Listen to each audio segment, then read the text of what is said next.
What's up, Buckeye fans? I'm Patrick Murphy, Dave Biddle with Bucknuts and 24/7 Sports. Happy opening day in Major League Baseball. As you can see, Dave and I are on different sides of the NL Central rivalry. He's from St. Louis. It's not like he's just being a jerk. He's not from Dayton.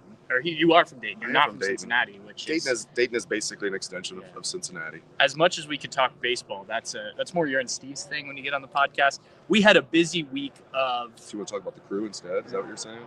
Yeah. Let's not go down that road either. Okay, all right. That just makes me angry. We had a busy week of Ohio State spring practice out here at the Woody Hayes Athletic Center. Starting Monday, running through today, Thursday, and that was including pro day. Today, Dave, tight ends, we'll get to the rest of the week, tight ends and linebackers. What stood out from what you heard today as we kind of broke it up? There was a lot of good stuff. I mean, we got to chat with Riley Pettijohn for the first time and TJ Alford, so that was cool talking to the freshmen. The biggest thing that stood out to me was James Laurinaitis loves Peyton Pierce. He loves him. And then we got to talk to Peyton Pierce right after that. He's an impressive young man. He's going to play a lot for the Buckeyes as a redshirt freshman this year. He would have played probably last year, at least some special teams, but he had a foot injury. James called him an absolute natural linebacker, and it said a lot of other things. I mean, the perfect thing to say about a linebacker coming from James Laurinaitis. He knows something about being an absolute natural linebacker. So Peyton Pierce is going to play a lot this year. Now, is he ahead of Arvell Reese? No. The top two guys are definitely Sonny and Arvell, but, man, Peyton's going to play a lot this year. And, Coach Laurinaitis talked about his wrestling background. He's got very strong hands and really good in the box. So that was the biggest thing that stood out to me was Peyton Pierce and how high they are on him. But I tell you, Riley Pettijohn, he looks physically ready, and he's a mature young man that should still be in high school right now. So, Coach Day talked about this. He said pretty much the entire freshman class looks physically ready to play. So we'll see. And they're going to need it. All these guys they're replacing, they're going to need some freshmen to play this year. Yeah, absolutely. One thing that when you bring up James Laurinaitis, he was talking about Sonny Styles' leadership. And he said he's not just the leader of the front seven. He's the leader of the whole team, which I thought was interesting. I heard Sonny get asked about it, but I had to walk away. I didn't hear his answer. But you'll be able to watch all those videos on Bucknuts. But to me, that says a lot about where Sonny has come. Remember, this is a guy who got to play a little bit as a freshman, especially at the end of that season in the college football playoffs game. Obviously made the transition to linebacker last year, got better as the year went on, and he settled into it. Now to step into a leadership role of, again, not just the linebackers, not just the front seven, not just the defense, but the whole team is pretty impressive. I think this backs up Cody Simon saying he should be the block O guy in his opinion. I have to imagine Sonny is going to be a captain, and I can only imagine what it's going to look like in year two with him as a linebacker. We'll talk about some of the guys beneath the starters, but him and Arvell Reese are special players, I think. Yeah, and this isn't breaking news or anything, but James Laurinaitis goes out of his way to say the middle linebacker especially, has to be the leader of the team or the defense. Goes out of his way to talk about that. Why is that? Because you're communicating to the huddle every play.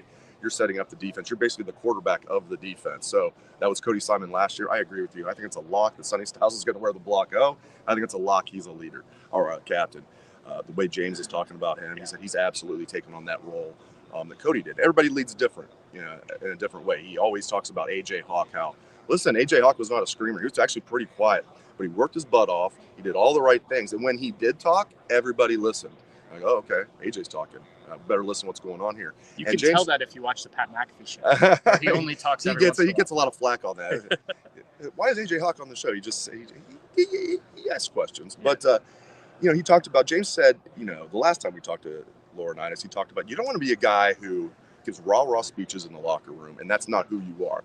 You can't fake it. You got to be true to who you are. So Sonny's going to have his own leadership style, but he's definitely one of the top leaders on this team, according to James Laurinaitis, the leader of the team. Yeah, and same with Arvell Reese, and he was talking about this today.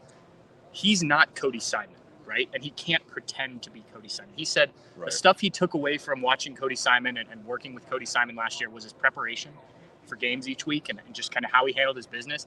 But he admitted, I'm not going to lead the same way that Cody did. We're just different people is how he put it. And I think that's important for, a still relatively young guy to understand. Like, you watch Cody and the success that he had, and instead of going out and trying to replicate it, you take the things that you can, but you still have to feel comfortable in your skin, recognize what traits make you who you are and how you got here. And, you could have two really good leaders at the heart of that defense. I think that's going to be important, given kind of how new everything else around them will be. Obviously, you still have Caleb Dowds, you still have Davison Igbinosun coming back. Some guys on the defensive line have played, but Sonny, Arvell, going to be important for that factor. Tight ends. Yeah. We talked with Keenan Bailey. I think we talked with all of the tight ends pretty much. The big topic, obviously, was Max Clare, the Purdue transfer. I asked Keenan just about how does a guy who was known as a pass catcher at Purdue last season fit into an offense that has a plethora of pass catchers at wide receiver?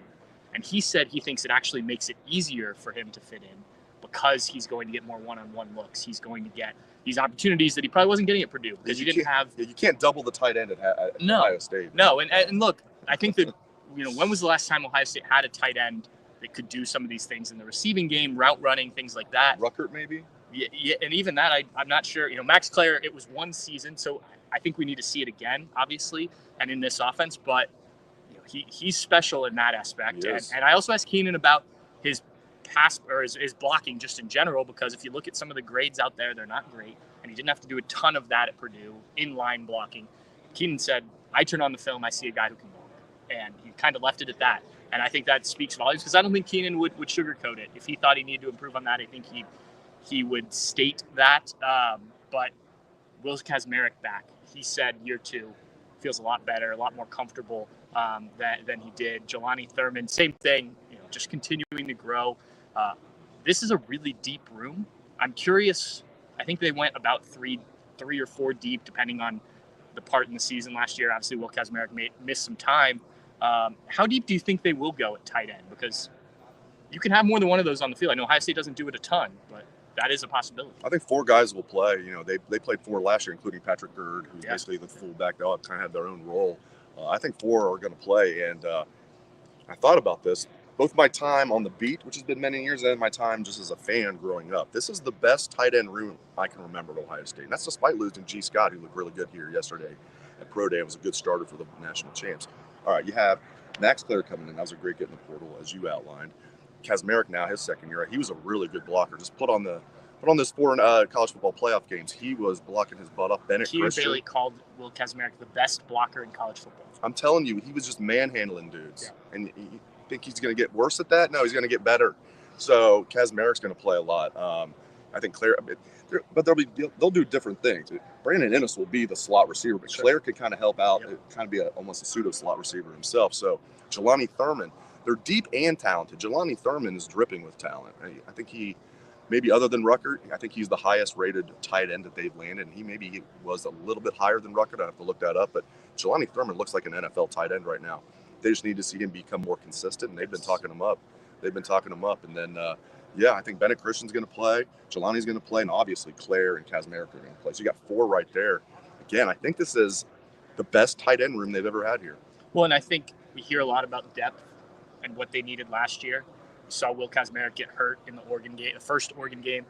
I think having that depth at tight end, even though we don't talk about tight end as much as some other positions, it's going to be crucial if they want to go on another run, right? You're going to need guys, especially if attention is put on those receivers, run blocking, all those type of things in the tight end room.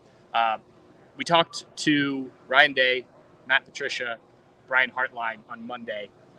For me, the question, and I asked Brian Hartline about this, how do you balance being the wide receivers coach, which he knows so well and has done such a good job with, and also being the offensive coordinator? Because he said he's not taking time away from the wide receivers. His answer was more along the lines of organization and trusting Devin Jordan, his assistant in that room, and the veteran players that they have in that room to make sure things get done. Any concern about that? Because Chip Kelly was the quarterback's coach and the offensive coordinator last year, but you had Ryan Day there.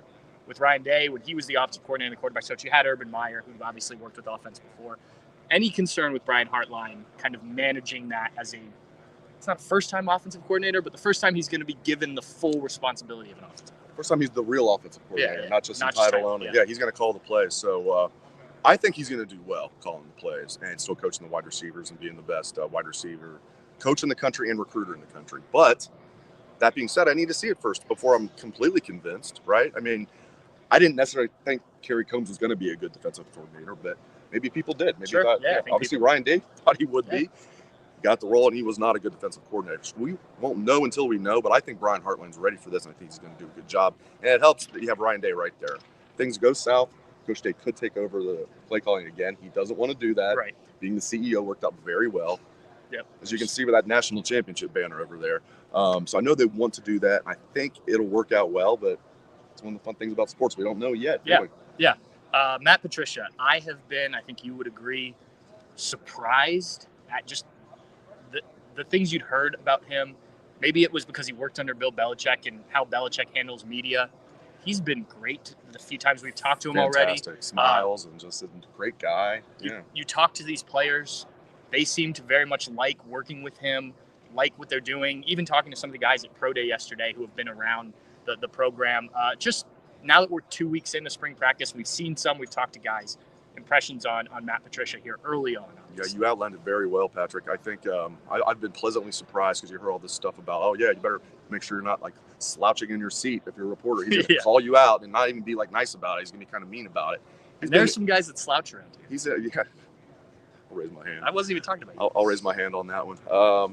Especially in the front row, I got to make sure I'm not slouching, right? But I've been very impressed with him, and it doesn't seem like an act. I had a chance to get a chance to briefly talk to him for a couple minutes one-on-one, and just seemed like a genuinely nice guy that got a bad rap. Or maybe the rap was fair and he's a changed man. He's learned. People can change. Absolutely. I mean, he's changed physically, obviously. Yeah. Maybe he's changed, his personality a little bit as well. I tend to think with personality, you kind of are who you are, but he's obviously gone over a huge lifestyle change. For a guy that, if you drop 10 pounds, that's one thing. For you to drop that much weight, that's a lifestyle change, So maybe he's a changed man. One more thing about that. I think taking a year off can rejuvenate a coach. We see it all the time. Urban Meyer took a year off, came to Ohio State. I was just at Red Spawn, I was about a month ago at Red Spring Training. Tito Francona's talked about this a lot, how taking a year off rejuvenated him. Maybe taking a year off from football for the first time in, 25 years, including some grueling seasons, fun seasons, winning Super Bowls, head coach of the Lions. Taking a year off seems like it's rejuvenated Matt Patricia. In addition to that, I like what he says about scheme. He's not just married to one scheme. He's going to adjust the scheme to the strength of the players. He's going to move guys around. I think Buckeye fans are going to love Matt Patricia. I think it was a great hire by Ryan Day. This may lead us into the defensive line talk because we did talk to them on Tuesday. What do you think, mentioning that scheme, what looks different when they take the field against Texas in late August from the Jim Knowles defense and a Matt Patricia defense? I know it's really early. I know we haven't seen much, but do you have any sense of what might be different? We're going to have to send the Bucknuts drone in here for the close scrimmage so I can give you a good answer on that. Be careful. Some people get in trouble for that. We're out here. It looks the same so far. They're not showing us any of the good stuff. And we were out here for the first two practices of spring. So they were still running that base 4-2-5. And I know Coach Day likes that. He's talked about that. But, and James Laurinaitis was talking about this a little bit, what they did here worked. They had the number one defense in the country, and they won the national championship. So it sounds like they're going to keep a lot of that stuff, but Matt Patricia's here to add to it. Okay, he's not here to reinvent the wheel, and we're going to go completely to a 3-4 or you name it. Sounds like the base, I use that in air quotes because they're going to mix stuff up a lot. It's still going to be that 4-2-5, so I don't know if we're going to see a huge difference. The difference I think we're going to see is him moving guys around. Obviously, C.J. Hicks is a good example of that, but there are other guys that we don't know that are probably going to move around a lot. I think Peyton Pierce is a guy that said he played all three linebacker positions. It's another example. So Caleb Downs, what they did with him last year. Knowles did a good job of moving guys around, and Guerreri's still here. Caleb Downs basically turned into like a rover back, hybrid safety Mike linebacker in the playoff run. You saw Jordan Hancock dropping deep a lot more than he was. Yeah, earlier. And they revamped their defense after that Oregon loss. And I think Matt Patricia is going to add to what they did. I'm sure Coach Day behind closed doors is saying, we do not want to change this defense too much. It worked really well, but we want you to enhance it. You brought up C.J. Hicks, and that's where I thought you might go with that. I wrote a story about him earlier this week. You've written about him already this spring. Good Dayton kid, by the way. Yeah, there you go. Yeah. But how does this role work in your mind? Because we know what it's going to look like in the front seven, at least to start a game. The defensive line, I think we can probably name those four, even though it's four new starters. We know the two linebackers.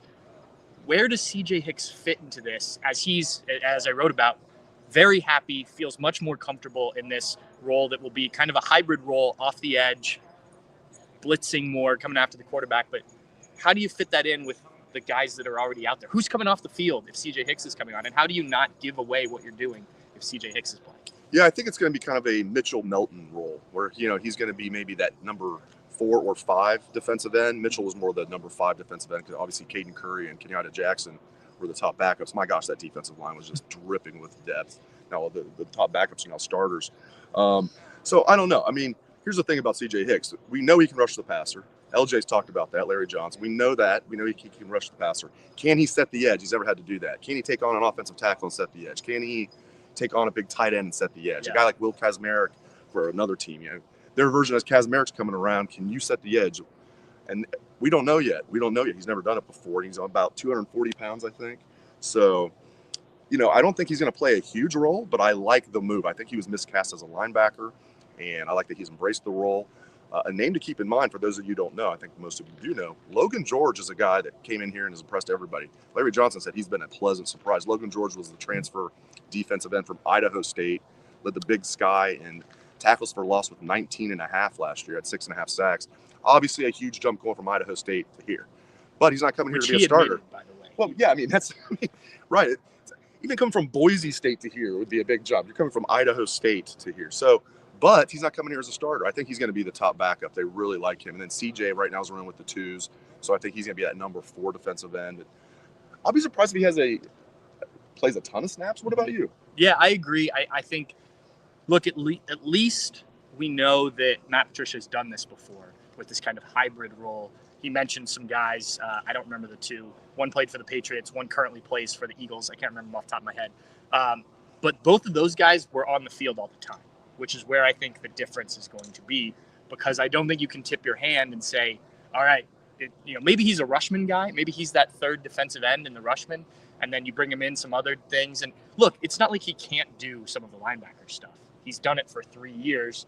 Has it worked as well as everyone hoped when he was a 5-star kid coming out of high school? No, probably not, but he's at least trained in that. So if you need to bring him in at linebacker for a couple plays and not have him rush the passer, I think you can still do that.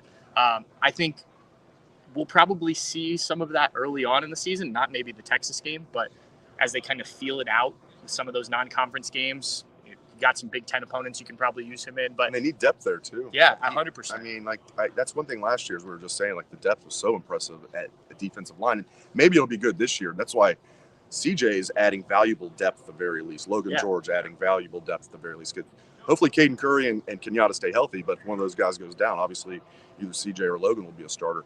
A freshman to keep in mind, I think, would be Zion Grady. Looks good. Now, I don't think he's going to play a lot as a true freshman. I'm just saying, if you're wondering if we have any other defensive ends that can help us, maybe Zion Grady. He came in physically ready. He was listed at 235 during his recruiting process. Very high 4-star prospect. And now he told me he's up to 247. So he's already added 12 pounds. Mick Marotti does that. Peyton Pierce was talking about that. Yeah. Riley Pettijohn went from, I'm trying to remember exactly what he went from, something like 215 to 227. I think Riley Pettijohn in 2.5 months has gone from 225 to 215 to 227. TJ Alford's up from 218 to 230.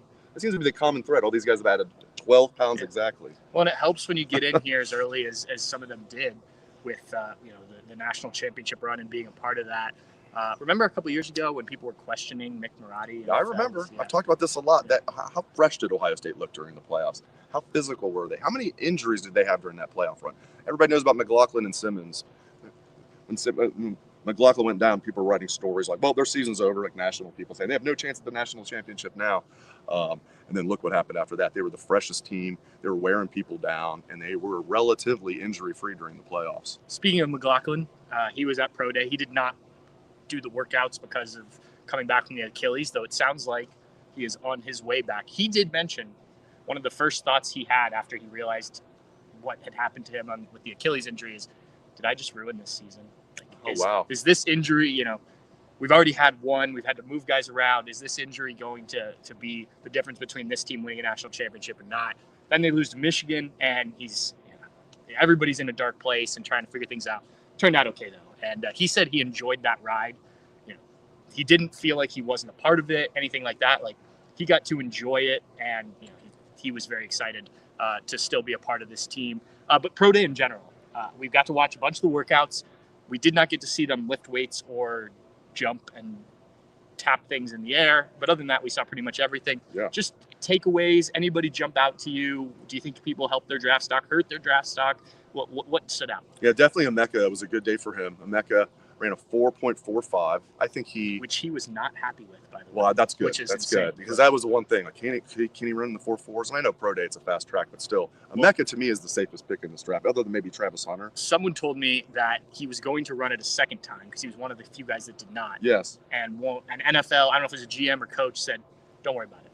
Yeah, that's a team that's probably like the Steelers. Probably a smart organization like the Steelers is going to take a Buckeye like they do. To your point about him being one of the safest picks, it was like, you're good. That's a fast enough. Seriously, I mean, he's a guy that I don't know if he's going to be a superstar in the NFL. In fact, I don't think he'll be a superstar. But you take Emeka Egbuka late in the first round, you have a guy that's going to be a good NFL player for 10 years, unless he has like a catastrophic injury. So I think he's like, if not the safest pick, one of the safest picks. So he helped himself.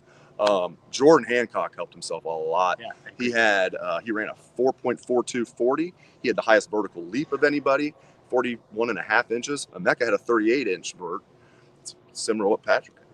I don't know. I'm more in the 37 range. Are you 38? No, yeah, I'm thinking I'm more in the 5-inch not range. These days. But not these days. Back in the day, you were dunking, right? Yeah. But those guys helped himself out a lot. I thought Josh Fryer probably helped himself out because he measured with super long arms. Measured 6'5", 318. Very important. He has the longest arms of any of the guys out here, including Donovan Jackson, who has long arms. People are like, can Donovan Jackson really play left tackle in the NFL? He'll probably be a guard. But he said teams were talking to him about tackle. I'm sure he looked great, and he's got the arm. He's got 33.5-inch arms. He's got plenty long arms to do it. So we saw. How funny would that be if Donovan Jackson ends up having a long, lucrative career at left tackle in the NFL, and it never would have happened if not for like those two injuries that the Buckeyes suffered. But a lot of I don't think anybody really hurt themselves yesterday. Glad Tyleik Williams didn't literally hurt himself when he fell. So I thought it was a good day for the Buckeyes. Will Howard helped himself. I almost omitted that. Brian Day was over the moon talking about Will Howard and how good he looked, and he did. He looked like it was like the 5th game of the playoffs, man. He was just dropping dimes all over the field. It was really impressive. So good day for the Buckeyes yesterday. Yeah, Will Howard had some really impressive throws. And you mentioned it. I saw you tweeted this. Brandon Inniss, Carnell Tate, and Bryson Rogers did routes, which cool thing that Ohio State lets these guys do. Marv did it. Emeka did it. CJ threw the year before he was in the combine or in pro day. But you noted that Inniss looks a little lighter. He does. Looks fast. He does. He looks quick. I didn't think he was overweight. No. He's a well put together young man. He played a decent amount for the national champs. You're that number 4 receiver. You're probably not going to play as much as you want. Because Heartland plays his top 3 guys a lot. Because his philosophy is, if I'm going to take Jeremiah Smith off the field for you, you better be as good as Jeremiah Smith. Right, good luck with that. Exactly. But seriously, he looked really good to me. He's definitely shed a few pounds. I don't know how many, but he looks lighter, quicker. He still is very, very, very strong. And he caught everything that came his way too. So Brandon Inniss, kind of an easy pick, breakout candidate. He's going to take over that Emeka Egbuka role. He was a big-time prospect. He's waited his turn. He's a guy that probably thought he was going to be a starter by his sophomore year. Could have entered the portal, stuck around, won a national title, and now he's going to take over as a slot receiver. I think he's going to have a big year. Yeah, and going back to Will Howard, I think only 3 incompletions, if I remember correctly, from his however many passes he threw in 20-plus minutes. And I think all of them were catchable. Yeah, Mayan dropped one right in front of us. Yeah, and Mayan's not a pass-catching running back. Throwing 9 routes to the Mayan. Yes, you heard that right. Mayan Williams was here working out again. Good for him. I love to see that guys, good kid, still want to pursue this dream. But yeah, I thought Will Howard. People talked about. I saw some stuff from his combine. There were some incompletions, but a lot of those throws were where they were supposed to be. I thought his footwork was good, but there was not a lot of negative talk. I think he came out and showed. You put me in an offense with guys that I know, talented guys. Just watch the tape of the national championship run if you need to do that, but you can do it on here. He had them turn the music on during. It was just quiet, and they had him turn the music on. He was like, I don't want to just have everyone hear me yelling. Like, he's like, turn the music on. Let's ramp up the pressure. Let's go. He's like it. Nothing can beat what we just went through pressure-wise. So this was nothing for him. And right. You were talking yesterday. You think maybe 2nd round for him? Yeah, I would be surprised if he's a 1st rounder, and I would be shocked if he's a 3rd rounder. But 2nd round seems about right to me. And all it takes is one, I think. And I'm glad the Steelers don't have a 2nd round pick, because if they did, they'd probably take him.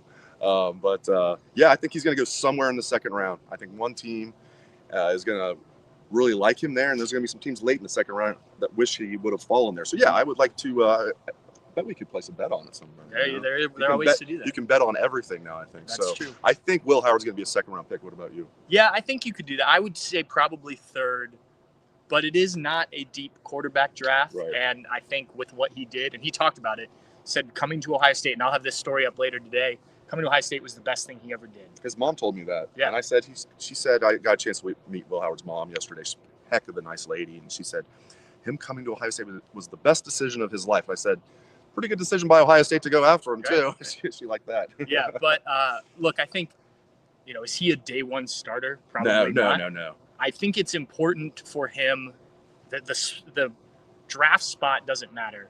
The team having the opportunity to learn, having the right coaching, I think is going to be really important, because I do think he can grow into an NFL starter. I just don't think he's ready day one. I think that's true about a lot of quarterbacks in this draft, frankly. But we see so often guys get thrown in early, and especially if they're higher draft picks, and then it affects them the rest of their career. Or, it's like a guy like Sam Darnold, who has to bounce around and eventually finds a home for a year and now gets a big money contract. So, I hope he ends up in a good spot with the coaching staff that is willing to work with him, be patient, because you saw the improvement he made if you watched Kansas State to the end of his Ohio State, one season. And I think he can continue to make those jumps.